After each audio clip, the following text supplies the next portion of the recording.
Soni tutorial classes पे शुरुआत कर रहे वोकेबलरी क्लास। एक भी सेकंड स्किप ना करें, बहुत सारे इंपॉर्टेंट वर्ड्स हम लोग सीखने वाले हैं। तो चलिए शुरुआत कर देते हैं। आज का पहला वर्ड क्या है बताएंगे आप लोग जरा फटाफट। At the same time. आप भी लगा लीजिए अपना मास्क, कल सिलाइएगा, छूटिएगा नहीं, ठीक है। At the same time. At the same time का क्या मतलब होता है? उसी समय, उसी समय, ठीक है। ये पूरा का पूरा एडवर्ब के रूप में काम करता है, ठीक है। एग्जाम्पल सेंटेंस देखना चाहते हैं आप लोग? देखिए,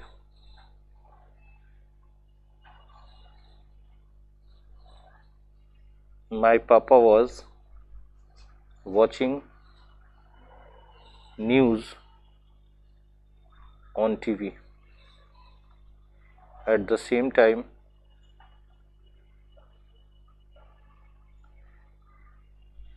my mother was preparing meal, preparing meal, ठीक है। चलिए नेक्स्ट वर्ड बताएंगे जरा फटाफट। एटीट्यूड। जी, एटीट्यूड बहुत अच्छा वर्ड है। एटीट्यूड ये एक नाउन है। एटीट्यूड को आप बोल सकते हैं रवैया, ठीक है। तो रवैया मतलब बिहेवियर, हाँ कि ना। रवैया मतलब सोचने का तरीका, थिंकिंग, हाँ कि ना। चलिए, पॉजिटिव एटीट्यूड, नेगेटिव एटीट्यूड, ऐसा होता है कि नहीं होता है। एटीट्यूड से मिलता जुलता एक और वर्ड है, बता दें क्या? एप्टीट्यूड है। हाँ, मिलता जुलता है लेकिन कोई लेना देना नहीं है। एप्टीट्यूड भी क्या है? नाउन है। एप्टीट्यूड का मतलब होता है योग्यता। आपने देखा होगा मैथमेटिकल एप्टीट्यूड, गणितीय योग्यता, है ना। तो एबिलिटी इसको बोल सकते हैं। क्या बोल सकते हैं इसको मेरे प्यारे बच्चों? एबिलिटी, ठीक है। नेक्स्ट वर्ड क्या है? अट्रैक्ट। ये बड़ा अच्छा वर्ड है। Attract parts of speech wise क्या हो सकता है? सोचिए, वर्ब है। आकर्षित करना। क्या करना बच्चों? आकर्षित करना, ठीक है। बात समझ में आ रही है? आकर्षित करना, जैसे एडवर्टीजमेंट्स अट्रैक्ट पीपल। सही बोल रहे हैं कि गलत बोल रहे हैं? एडवर्टीजमेंट्स अट्रैक्ट पीपल, ठीक है। नेक्स्ट जी, अट्रैक्शन। इसी के खानदान से निकला है, जान लीजिए। अट्रैक्शन इसी के खानदान से निकला। अट्रैक्शन TION अंत में है तो पार्ट्स ऑफ स्पीच वाइज क्या होगा? नाउन। इसका मतलब होता है आकर्षण, ठीक है। अट्रैक्शन जो है, आकर्षण का मतलब खूबसूरती है उसमें, हाँ या ना। तो आप इसको चार्म कह सकते हो कि नहीं कह सकते? आप इसको ब्यूटी कह सकते हो कि नहीं कह सकते? कह सकते हो ना। और किसी के मन में कोई चीज के लिए आकर्षण है तो उसके मन में उस चीज के लिए लालच भी तो हो सकता है, ग्रीड भी कहा जा सकता है। सोचो दोनों कितना अलग वर्ड है, दोनों तरह से यूज होता है। टेम्पटेशन भी कह सकते हो कि नहीं कह सकते हो? हाँ ना, बोलो, है ना। तो इस तरह से यूज किया जाता है। नेक्स्ट वर्ड बोलिए। अट्रैक्टिव। अट्रैक्टिव,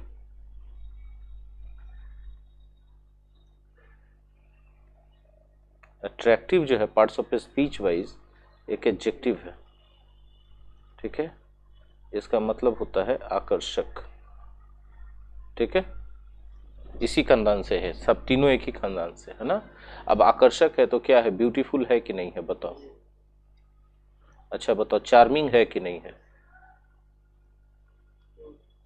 क्यूट है कि नहीं है? हो सकता है ना। चलिए नेक्स्ट बोलिए। ऑडियंस। ऑडियंस बहुत अच्छा वर्ड है। ऑडियंस बताइए। बिल्कुल, स्रोत नहीं, श्रोता। श्रोता श्रोता में फर्क हो जाएगा। श्रोता सुनने वाले को कहते हैं, और स्रोत कहीं से कोई चीज जो प्राप्त होता है, सोर्स हो जाता है ना। तो ये स्रोत नहीं है, ये क्या है? श्रोता है ना जी। इसको आप लिसनर कह सकते हैं। लिसनर एक आदमी होता है लेकिन ऑडियंस पूरा ग्रुप होता है। राइट है कि रॉन्ग है? क्या हुआ ताकिर, बड़े उदास उदास से हो? बैटरी लग रहा है चार्ज नहीं हुआ है। हाँ? धूप तो आ ही रहा है, चार्ज हो जाओगे। नेक्स्ट बोलिए। हाँ जी, अच्छा, चाची को याद कर रहे हैं। Ant, parts of speech wise क्या है भाई साहब? नाउन है ना, चाची। अब इन जो इंग्लिश कल्चर में आंट है वो यहाँ के चाची, मौसी, नानी, मामी, फूफी सबके बराबर है, राइट। लेकिन इंडियन कल्चर में सब रिश्ते का अलग खुशबू है, हाँ कि नहीं? अंग्रेजी लोग को उतना समझ में नहीं आता ना। चलिए नेक्स्ट जी, AUTHOR ना। ऑथर क्या होता है? पार्ट्स ऑफ स्पीच वाइज पता है, नाउन है और इसका मतलब होता है लेखक। आप राइटर कह सकते हैं कि नहीं कह सकते हैं? इस वर्ड में कुछ है ही नहीं खास करने लायक कि हम करें, जैसे ही आ जाएगा खास करने लायक तो हम कर देंगे, है ना। नेक्स्ट वर्ड बोलिए। AUTUMN, एन साइलेंट रहता है। पार्ट्स ऑफ स्पीच वाइज बताइए। पतझड़ सावन, समझ में आ गया? पतझड़, इसी को फॉल भी कहते हैं, फॉल सीजन का नाम है, राइट। इस समय कुछ है ही नहीं, हम करें क्या? कुछ रहे तब तो हम कुछ करें। नेक्स्ट बोल। अवेलेबल, अवेलेबल, अवेलेबल क्या होता है भाई? Parts of speech wise adjective है, ठीक है। अवेलेबल है मतलब उपलब्ध है, उपलब्ध है मतलब उपस्थित है कि नहीं है, तो प्रेजेंट बोल सकते हैं ना, प्रेजेंट बोल सकते हैं। करंट बोल सकते हैं कि नहीं बोल सकते हैं? अब बताओ कि साइनोनिम्स छोटा छोटा बच्चा भी अपने दिमाग से निकाल लेगा, इतना सोच सोच के नहीं निकाल लेगा, एक दो को तो निकाल ही लेगा जी, आराम से एक दो को निकाल लेगा, राइट। या ऑप्शन दिया रहेगा तो उसमें से छांट लेगा कि कौन हो सकता है कौन नहीं हो सकता है। साइनोनिम्स का काम कितना आसान हो गया, रट्टा मारना से छुटकारा मिला ना। अभी फिर भी प्रैक्टिस जरूरी है, जितना प्रैक्टिस कीजिएगा उतना ज्यादा कॉन्फिडेंस बढ़ा रहेगा आपका। नेक्स्ट बोलिए। एवरेज, एवरेज नाउन भी है बच्चे और एडजेक्टिव भी है, ठीक है। और दोनों अर्थों में इसका होता है औसत, ठीक है। औसत आयु, एवरेज एज, औसत आमदनी, एवरेज इनकम, हाँ कि नहीं, औसत नंबर और एवरेज मार्क्स, ठीक है। अच्छा, एवरेज है मतलब ना ज्यादा है ना कम है, तो इसको मीडियम बोल सकते हैं कि नहीं बोल सकते हैं?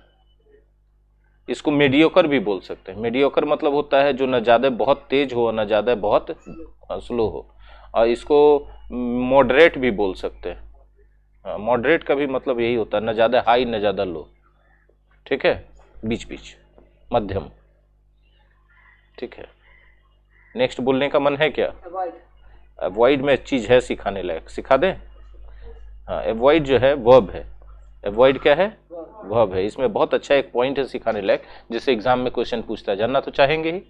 अवॉइड का मतलब कोई चीज से परहेज करना, परहेज करना, परहेज करना मतलब उसके पास जाते हैं कि उससे दूर हटते हैं, तो हाँ, इग्नोर करते हैं उसको, राइट।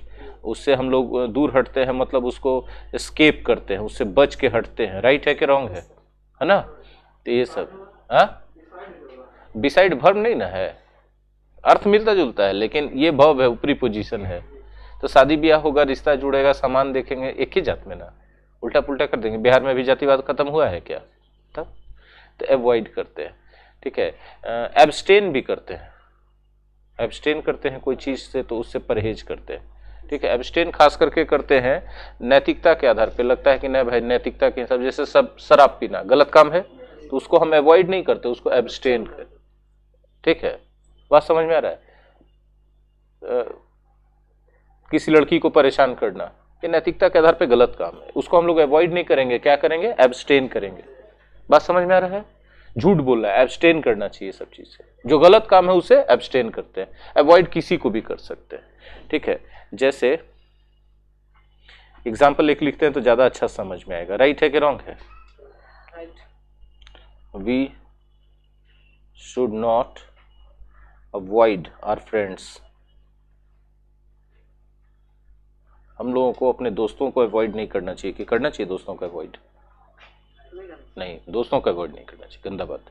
आप दोस्ती मत कीजिए, आप उसको बोल दीजिए कि नहीं भैया हम तुमसे दोस्ती नहीं रखेंगे, लेकिन दोस्ती रखे हैं तो फिर अवॉइड मत कीजिए, ये गंदा बात है। दोस्ती रख के अवॉइड करना गंदा बात। क्लियर है बात? अच्छा अच्छा, एक बात और पूछते हैं, बताइएगा, है ना।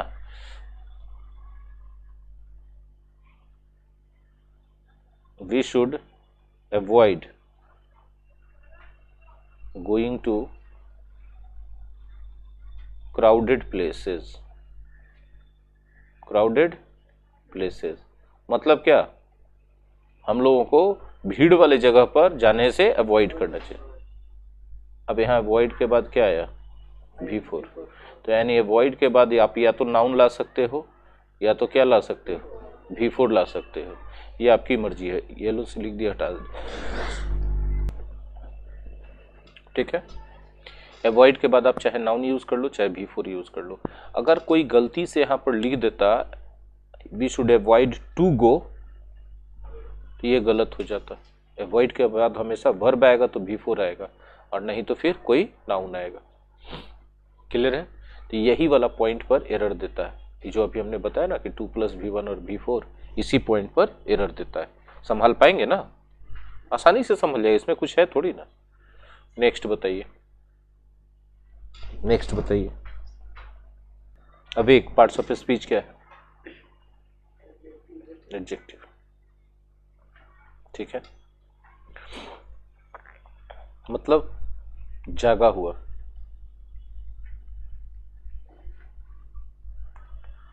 नॉट स्लीपिंग कह सकते हैं, नॉट स्लीपिंग, यानी इसके एंटोनिम्स के रूप में पूछा जाए तो एस्लीप, एस्लीप आया है ना अभी 2 दिन पहले। एस्लीप का मतलब क्या होता है बताइए, सोया हुआ होता है, पढ़ा है ना अभी कुछ दिन पहले। तो बस इतना ही तो करना है कि क्लास अटेंड करना है और पढ़ाई को याद रखना है, हाँ कि ना, सोया हुआ, ठीक है। एक और वर्ड होता है अवेक से मिलता जुलता, उसको भी जानना है क्या, ये वर्ड है अवेयर। है क्या अगला वर्ड यही है क्या, अवेयर भी एडजेक्टिव है, इसका मतलब होता है जागरूक। जागा हुआ और जागरूक में फर्क समझ में आता है। जागरूक अधिकारों के लिए, अपने ये सब चीजों के लिए होते हैं ना, और इसका एक पैटर्न है यूज करने का, बता दें एग्जाम्पल के तौर पे। We should be aware of the conditions of our country, conditions of our country मतलब हम लोगों को अपने देश के प्रति जागरूक होना चाहिए, ठीक है। जब हम बोलते हैं वी शुड बी अवेयर, तो आप गौर से देखिएगा कि यहाँ अवेयर एडजेक्टिव के रूप में यूज हुआ है, ठीक है, और इसके बाद जिस चीज के प्रति जागरूक होने की बात कर रही है वो दोनों के बीच में क्या लगाया गया है, ऑफ प्रीपोजिशन। तो ये अवेयर ऑफ समथिंग का आपको एक पैटर्न मिलता है, इसको आपको ध्यान में रखना होगा कि अवेयर ऑफ यहाँ पर समथिंग, हाँ कि ना। अवेयर क्लियर है कि नहीं है? नेक्स्ट वर्ड बोलिए,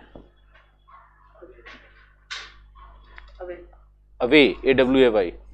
अवे जो है वर्ब भी है, एडवर्ब भी है और प्रीपोजिशन भी है। ये क्यों हो रहा है? अरे यार,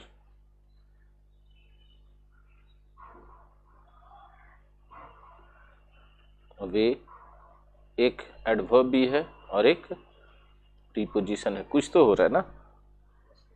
एडवर्ब भी है और एक प्रीपोजिशन भी है। अवे का मतलब होता है दूर, दूर का मतलब नज़दीक नहीं, फार, और अपोजिट बोलेंगे तो क्लोज, नियर। हाँ जी, फिर से बोले, पता चल जाएगा, कुछ देर के बाद सही हो जाएगा जी। एक एग्जाम्पल देख लीजिए इसका, ठीक है। He went away, वह चला गया। He went, दूर शब्द यहाँ लिखेंगे भी नहीं, वह चला गया। अब बोलिए कैसे सर इसको एडवर्ब मान ले, तो देखिए तो वर्ब को मॉडिफाई कर रहा है कि नहीं, राइट है कि रॉन्ग है? हाँ, जब इसको प्रीपोजिशन के तौर पे यूज करना होगा तब इसके साथ फ्रॉम भी लगाते हैं, ठीक है। जैसे he went away from his home, he went away, ठीक है, फ्रॉम हिज फैमिली, हाँ या ना, वो अपने परिवार से दूर चला गया। देखिए वेंट अवे फ्रॉम, और जिससे दूर गया उसका चर्चा। राइट है कि रॉन्ग है? समझ में आ रहा है कितना बारीकी बारीकी वाला चीज है। लेकिन अगर हम लोग ध्यान नहीं दें तो ये सब चीज का गलती हम लोग एग्जाम में करेंगे खुद भी, और इसको सही पकड़ भी नहीं पाएंगे कि क्या सही होगा। मेरी बात समझ में आ रही है?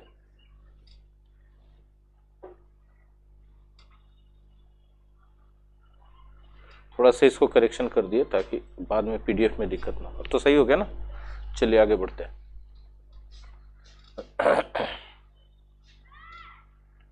Next word awful. अवेफुल नहीं पढ़ेंगे, उसको ऑफुल पढ़ेंगे, ठीक है। और इसी से मिलता जुलता एक और शब्द हम बताएंगे, ऑसम। देखिए दोनों के फर्क क्या है स्पेलिंग में। इसमें बीच में ई नहीं है, इसमें बीच में क्या है? ई है। दोनों एडजेक्टिव है, याद रखिएगा, एडजेक्टिव है ये भी और ये भी। जबकि दोनों बना है एक ही वर्ड से, ओ वर्ड से बना है, AWE, ओ से बना है दोनों। लेकिन ऑफुल का मतलब होता है भयानक या भयावह। भयावह में जो डर पैदा करे तो क्या होगा? टेरिबल होगा, हॉरिबल होगा, हाँ या ना? वेरी बैड भी बोल सकते हैं, बोल सकते हैं कि नहीं बोल सकते हैं? और ये एकदम उल्टा अर्थ रखता है, इसका मतलब होता है बहुत अच्छा, कहते हैं ना ऑसम। हाँ, मौसम ऑसम है, ऐसा बोलते हैं कि नहीं? बहुत अच्छा। अब बताइए इसको क्या बोल सकते हैं? फैंटास्टिक बोल सकते हैं। हाँ बिल्कुल, माइंड को ब्लो कीजिए, कीजिए ब्लो, माइंड ब्लोइंग बोल सकते हैं ना, ये सब एक्स्ट्रा ऑर्डिनरी बोल सकते हैं। हाँ, फैबुलस बोल सकते हैं, ऑसम को बोल सकते हैं ना। तो दोनों एकदम है एक ही खानदान का, लेकिन दोनों में कितना फर्क है समझ में आ गया? उसी तरह एक ही खानदान के दो भाई बिल्कुल अलग हो सकते हैं, हो सकते हैं कि नहीं? नेक्स्ट बताइए। बेबी। Baby spelling? BABY। अच्छा वो वाला बेबी।